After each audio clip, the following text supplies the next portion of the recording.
चौथी पास राजा। आपने बचपन में राजा रानी की बहुत कहानियां सुनी होंगी। मेरी कहानी में रानी नहीं है,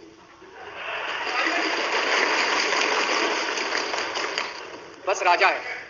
ये एक ऐसे राजा की कहानी है अध्यक्ष महोदय, जो अनपढ़ था, चौथी पास था, बेहद अहंकारी था, बहुत अहंकार था, बहुत ज्यादा, और पैसे की इतनी हवस थी, इतना भ्रष्टाचारी था, इतना भ्रष्टाचारी राजा था। ये एक महान देश की कहानी है। एक बहुत महान देश था, कई हजार साल पुराना देश। उस देश में, एक गांव में, एक बहुत गरीब परिवार में एक बच्चे का जन्म हुआ। जब बच्चे का जन्म हुआ तो ज्योतिषी ने कहा, गांव में ज्योतिषी होते हैं, आते हैं, वो पत्री बनाते हैं। ज्योतिषी ने कहा, माई तेरा लड़का बड़ा होकर बहुत बड़ा सम्राट बनेगा। माई को यकीन नहीं हुआ, मेरा इतने गरीब हूं मैं, कहां से मेरा बेटा सम्राट बनेगा। तो उसने कहा, नहीं, तेरे बेटे के ग्रह बताते हैं तेरा बेटा बहुत बड़ा सम्राट बनेगा। बेटा धीरे धीरे बड़ा होने लगा। गांव का स्कूल था, स्कूल जाता था, उसका पढ़ने वढ़ने में मन नहीं लगता था।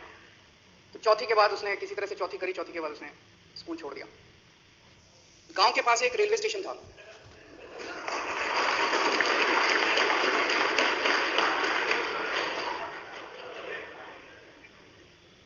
तो घर का खर्चा चलाने के लिए वो लड़का वहां स्टेशन पे चाय बेचता था। लड़के को भाषण देने का बड़ा शौक था। सारे गांव के लड़कों को इकट्ठा कर लेता, आसपास के गांव के भी इकट्ठा कर लेता, सामने वो खाट डाल लेता, उस पर चढ़ जाता और भाषण देता। धीरे धीरे आसपास के गांव के लड़के भी इकट्ठे हो गए, जिसमें चीज में भाषण देता, एक बार शुरू हो जाता तो बंद ही नहीं होता। अब ज्योतिषी ने कहा था, लड़का बड़ा हुआ, बड़ा होकर एक दिन उस महान देश का वो राजा बन गया। पूरे देश में उसका नाम हो गया चौथी पास राजा। लोग उसको चौथी पास राजा कहते थे। अब उसे आता जाता कुछ था नहीं, पढ़ा लिखा था नहीं। अफसर आते, कुछ कुछ अंग्रेजी में चपर चपर करते, उसको समझ नहीं आता। अफसर जो मर्जी उससे साइन करा के ले जाते, जो मर्जी उससे साइन करा के ले जाते। अब वो कुछ पूछे अफसरों से तो उसे भी शर्म आती थी कि मैं पूछूंगा तो उनको लगेगा अनपढ़ आदमी है, पता चल जाएगा। तो उसके भी दिल में ये रहता था, यार मैं पूछूं ना पूछूं, पता नहीं किस किस चीज पे उसने चौथी पास राजा ने साइन कर दिए। फिर धीरे धीरे राजा को ये बुरा लगने लगा, यार ये मेरे को चौथी पास कहते हैं। तो उसने एक फर्जी डिग्री बनवा ली, कहीं से फर्जी डिग्री बना के ले आया एमए की। बोला मैं एमए हूं। तो लोगों को लगा, यार ये तो ठीक नहीं है, ये तो फर्जी डिग्री बना के ले आया हमारा राजा। तो लोगों ने आरटीआई डाली। जो आरटीआई डालता उस पर 25,000 रुपए जुर्माना।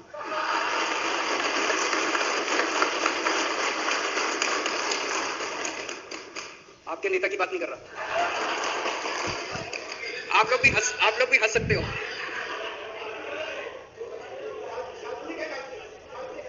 तो जो आरटीआई डाले उसको 25,000 रुपए का जुर्माना, जो आरटीआई डाले उसको 25,000 रुपए का जुर्माना। एक दिन कुछ लोग गए चौथी पास राजा के पास, बोले जी एक बड़ा धांसू आइडिया लेके आए हैं। बोले बताओ। बोले जी नोटबंदी कर दो, भ्रष्टाचार खत्म हो जाएगा देश से। तो उसने कुछ पूछा, उसे कुछ समझ नहीं आया राजा को क्या कह रहे हैं क्या नहीं, पर उसे लगा यार कुछ धांसू आइडिया होगा।